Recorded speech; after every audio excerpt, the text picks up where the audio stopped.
शारदीय नवरात्र उत्सवाच्या पार्श्वभूमीवर नवरात्रीच्या उपवासाला सुरुवात झाली आहे। त्यामुळे उपवासाच्या पदार्थांची मागणी चांगलीच वाढली आहे। कोल्हापूरच्या बाजारपेठेत सध्या खजूर आणि रताळी यांची मागणी वाढली असून विक्रीचे दरही गेल्या वर्षीपेक्षा 5 ते 10% अधिक आहेत। या उपवासाच्या पदार्थांची मागणी, त्यांची पौष्टिक मूल्य आणि त्यामागचं अर्थक कारण यावर हे विशेष वृत्त। नवरात्रीचा उपवास म्हणजे केवळ धार्मिक व्रत नाही, तर शरीराला डिटॉक्स करण्याचा एक चांगला मार्ग आहे। नवरात्रीच्या 9 दिवसात अनेक जण केवळ फलाहार करतात, त्यातही खजूर आणि रताळी यांना विशेष महत्त्व आहे। सध्या कोल्हापूरच्या बाजारपेठेत या दोन्ही पदार्थांची आवक चांगलीच वाढली आहे। गेल्या वर्षीच्या तुलनेत खजुराच्या दरात 7% वाढ झाली आहे। खजूर शरीरासाठी अत्यंत फायदेशीर असतो। खजूर लवकर पचणार आणि शरीराला त्वरित ऊर्जा देणारं फळ आहे। खजूर खाल्ल्यानंतर शरीरातील थकवा दूर होतो। त्यामध्ये नैसर्गिक साखर, फायबर, पोटॅशियम, मॅग्नेशियम आणि लोह भरपूर प्रमाणात असतं। खजूर खाल्ल्यानं पचनक्रिया सुधारते आणि रक्ताची कमतरता दूर होते।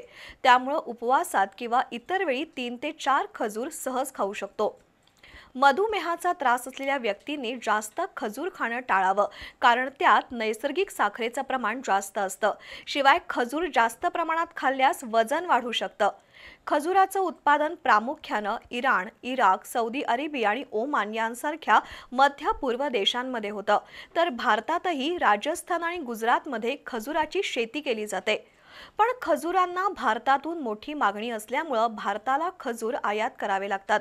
भारतामध्ये विशेषतः जाहिदी खजूर, सपावी, फर्द, इराणी, ट्युनिशिया, कलमी, आजवा, किमी आणि मेडजौल अशा जातींचे खजूर मिळतात।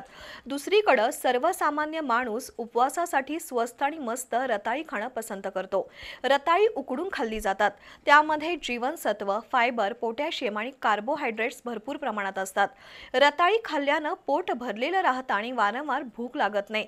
त्यामुळे उपवासाच्या दिवशी रताळं खाणं योग्य ठरतं। रताळ्यांमधील फायबर पचन संस्थेसाठी उपयुक्त ठरतात। महाराष्ट्र, गुजरात, उत्तर प्रदेश, मध्य प्रदेश आणि ओडिसा या राज्यातून कोल्हापूरच्या बाजारपेठेत रताळ्यांची आवक होते। तर कोल्हापूर जिल्ह्यातील शाहूवाडी, चंदगड, आजरा इथंही रताळी पीक घेतलं जातं। रताळ्यांमध्ये कार्बोहायड्रेट्स जास्त असल्यानं मधुमेही व्यक्तींनी ते जास्त प्रमाणात खाऊ नये, पण योग्य प्रमाणात रताळी खाल्ल्यास त्याचा पचन संस्थेला उपयोग होतो। सध्या कोल्हापूरच्या बाजारपेठेत खजूर आणि रताळ्यांची मागणी चांगलीच वाढली आहे। खजुराचे दर 150 रुपयांपासून ते 3,500 रुपये प्रति किलो पर्यंत आहेत, तर रताळी 40 रुपये ते 75 रुपये प्रति किलो दराने मिळतात। थोडक्यात, नवरात्रीच्या उपवासात खजूर आणि रताळी यातून शरीराला उत्तम ऊर्जा आणि पोषण देणारे घटक मिळतात।